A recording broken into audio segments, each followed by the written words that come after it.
Selamat sore, saya akan memulai tutorial DIC-nya.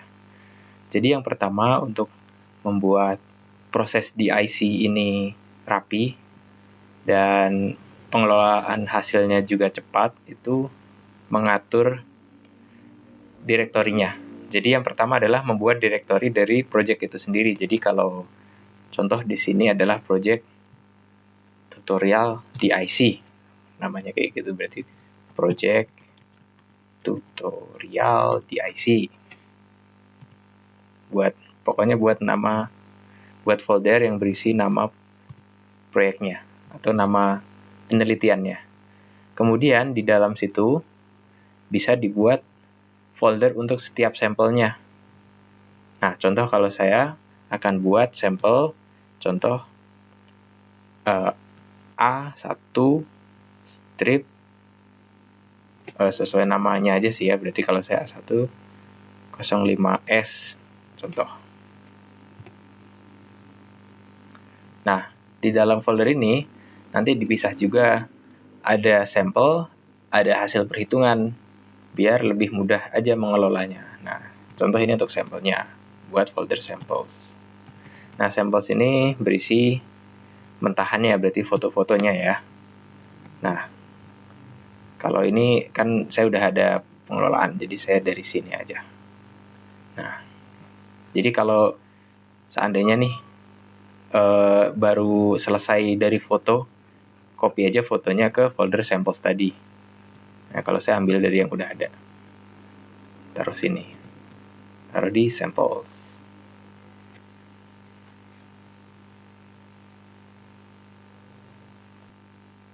Nah, baik, jika sudah di copy, maka kita bisa lihat di sini ada hasil kopiannya. Selanjutnya adalah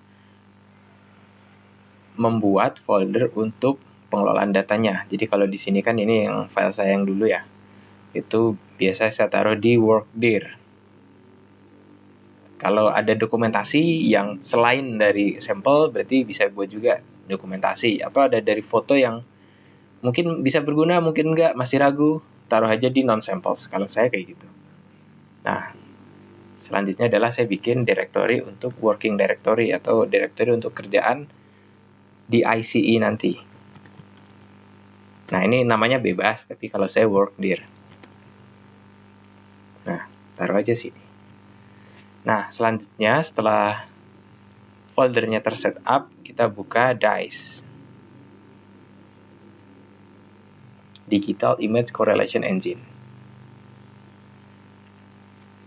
Nah, ini ada data yang lama, tapi kalau seandainya kalian baru ya, berarti nggak ada apapun.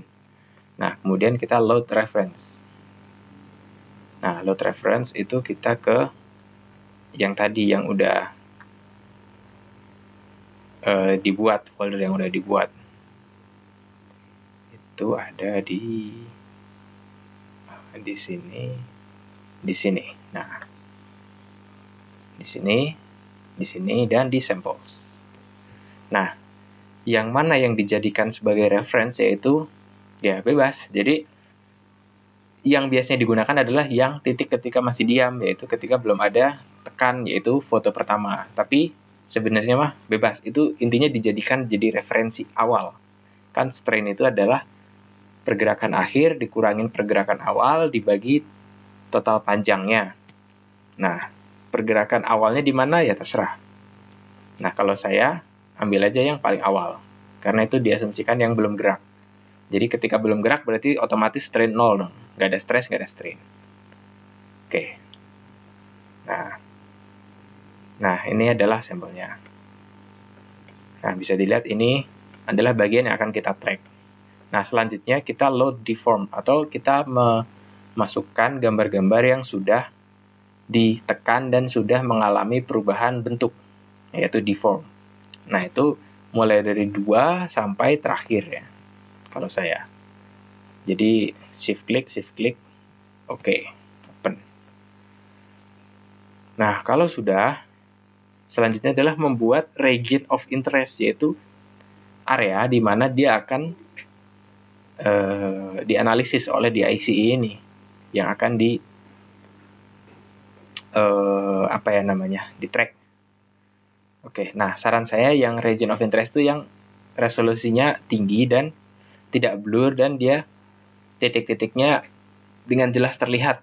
Jadi contoh kalau di sini kan nggak ada titik-titiknya, ya udah nggak usah di-include karena nanti memperlama komputasi. Nah tapi ini kan agak kasar nih, nah ini bisa di-include. Jadi kira-kira kayak gini, klik, klik, klik. Pokoknya klik aja sampai semuanya ke cover.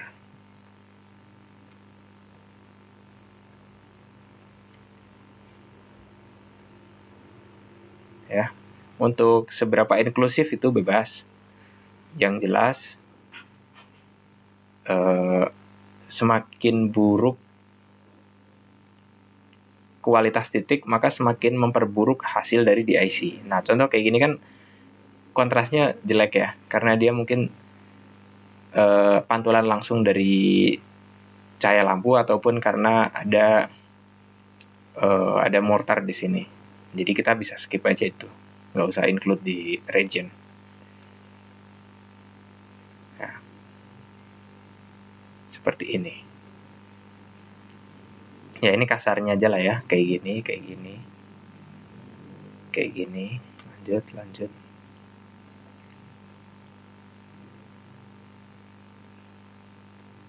Lanjut, lanjut, lanjut, lanjut. Sampai sini, balik sini, balik ke bawah karena itu tidak bisa dipakai. Oke, kalau sudah, klik kanan. Nah, kayak gini. Nah, ini udah. Nah, agar bentuk ini tidak hilang ketika dibuka lagi, ini kan belum di-save. Kita save dulu. Oh ya, ini namanya tadi salah. Harusnya A501, bukan A105. Set work dir. Kita taruh di, ya yang tadi. Jadi di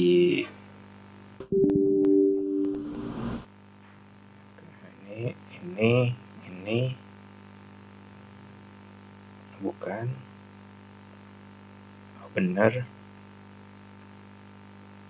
Nah ini dan ini diubah dulu deh biar benar. Di work dir. Oke, taruh di sini. Oh ya, karena ini saya update nama foldernya, jadi harus update filenya juga ya. Jadi samples, sampel pertama, open, samples, sampel selanjutnya open. Ini adalah Ctrl Shift Fn N biar langsung semua. Nah ini saya ulangi aja lah, tapi nanti saya pause terus saya ulangi, nanti saya tunjukkan. Oke, sudah saya tandai semuanya.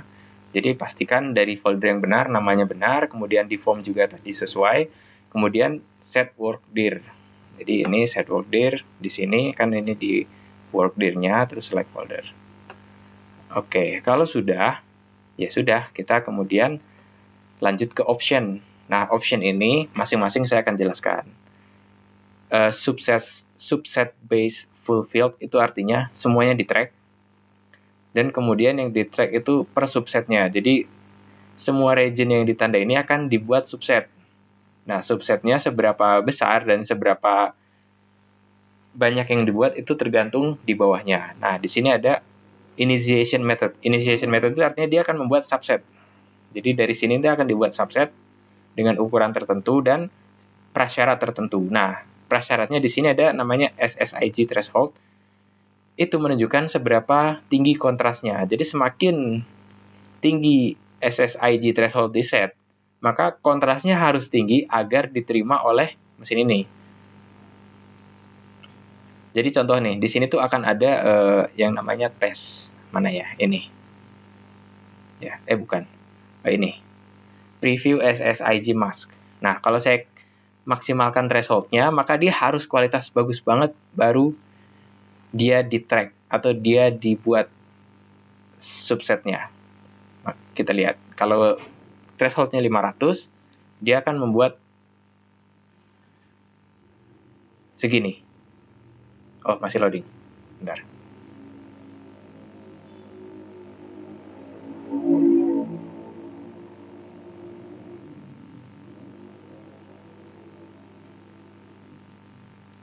segini. Jadi yang di track itu hanya sekitar titik-titiknya, yang lainnya karena kontrasnya rendah dia nggak ke track. Nah, agar lebih banyak ke track, maka thresholdnya kita bisa turunkan. Jadi contoh di 150 tadi lah. Terus kita cek lagi coba, bedanya apa.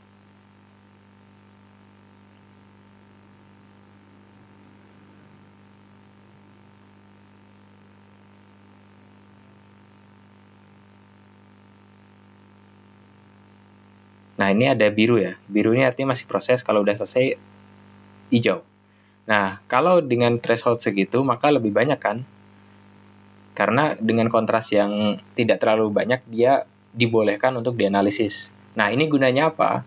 Ini gunanya untuk menspesifikasikan seberapa akurat analisis ini. Jadi, ya kalau memang dari fotonya itu kurang kontras, yaitu memang keterbatasan dari pengambilan data. Gitu. Tapi ketika fotonya udah bagus dan banyak kontras, mau exclude yang kontras rendah, boleh nih SSID threshold ditinggikan. Selanjutnya ada parameter subset size. Jadi seberapa jauh jarak antara satu subset dengan subset lainnya. Itu. Oh, maaf, bukan. Subset size itu seberapa besar area yang di-track. Jadi satu titik ini akan nge-track 25 kan? Berarti kan 12 ke kanan, 12 ke kiri, sama satu di sini pixelnya yang di-track. Itu yang akan di-track. Kemudian step size. Nah, ini baru jarak antara subsize. Jadi antar subsize itu bisa nge-track region yang sama. Bisa jadi region yang sama, tapi dia hasilnya mungkin bisa berbeda. Nah, kenapa begitu? Karena step size ini yang digunakan untuk strain-nya nanti. Jadi deformasi antara subset satu dengan subset sebelahnya itu jadi strain. Ketika semakin rapat, semakin bagus. Walaupun dia akan menganalisis area yang sama dan mungkin nggak efisien ya. Tapi itu adalah pilihan dari pengguna lah, bisa dicari berapa. Kemudian ada shape function. Nah, shape function ini menentukan seberapa bisa subsetnya itu berubah bentuk. Nah, kalau di sini kan translation. Jadi subset itu hanya bisa diizinkan untuk bergerak agar bisa menyesuaikan dengan apa yang di-track. Jadi ketika yang di-track itu berotasi, dia nggak bisa nge-track. Nah, ini bisa dicek semakin banyak, semakin lama. Jadi ya pilih aja. Untuk tes seperti ini mungkin translation aja oke, atau ketika deformasi lain, contoh shear dan normal stretch-nya cukup besar, ya maka harus di checklist agar tidak banyak poin yang akhirnya lose track. Jadi kita nggak track lagi, padahal itu penting. Gitu. Padahal deformasinya masih bisa dilihat. Selanjutnya adalah ada opsi untuk compute strain. Nah, compute strain ini menggunakan yang namanya virtual strain gauge. Itu adalah mengukur perpindahan satu titik dengan titik lainnya, satu subset dengan subset lainnya dibagi jarak antar subset. Jadi awalnya subset di sini, ini reference image-nya di situ, kemudian lanjut sampai ke titik terakhir, contoh itu bergeser, itu dibagi dengan panjang antar subsetnya, atau namanya step size di sini. Nah, konsekuensinya yang namanya gauge size ini harus kelipatan bilangan bulat dari step size. Karena dia kan mengukur perubahan antar step size. Jadi harus kelipatan bulat dari step size gitu.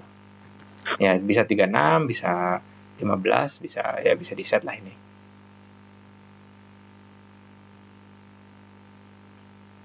Nah, tadi 36, ya itulah, boleh diatur.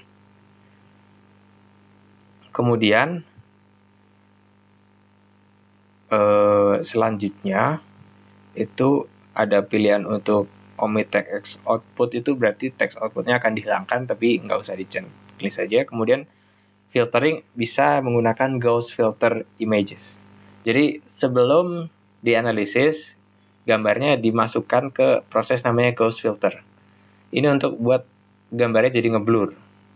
Ini bisa digunakan jika memang fitur yang di track adalah fitur yang lebih besar. Jadi karena lebih besar, resolusi yang terlalu tinggi mungkin tidak terlalu mendukung gitu. Tapi ini kan kita mau full resolution ya, jadi nggak usah pakai itu.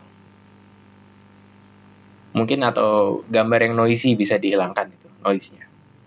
Tapi syaratnya ya fiturnya harus besar, titik-titiknya harus besar. Kalau sudah yakin dengan semua itu, dengan di sini ada konfirmasinya yaitu working directory-nya udah benar atau belum.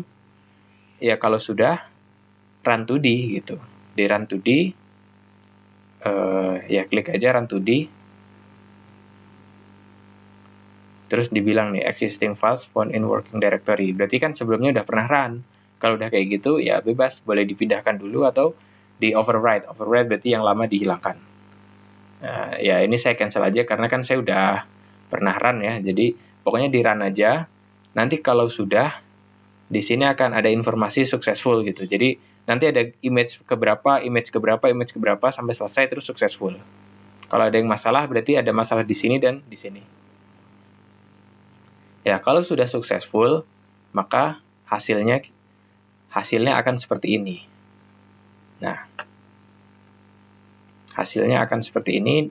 Akan ada subset deformation. Jadi ini subset yang dianalisis itu mana aja. Kemudian input parameter ini yang sebenarnya digunakan, tapi ini dibuat oleh aplikasi. Bisa digunakan lagi kalau untuk otomatisasi, tapi sepertinya nggak perlu. Nah, ini hasilnya. Hasilnya ada yang berupa e-file atau Exodus file namanya. Ada yang berupa teks. Nah, yang berupa teks ini bisa dibuka satu-satu lebih ringan. Jadi, kalau Exodus file itu semuanya dijadikan satu. Makanya filenya bisa sampai 0,5 giga. Kalau yang nggak Exodus file, yang teks biasa itu cuma 2 MB lah. Ini berisi semua subset dan deformasinya untuk setiap gambar yang dianalisis. Jadi ini gambar kedua setelah pertama ya, karena pertama kan referensi. Itu 00, 01 dan seterusnya.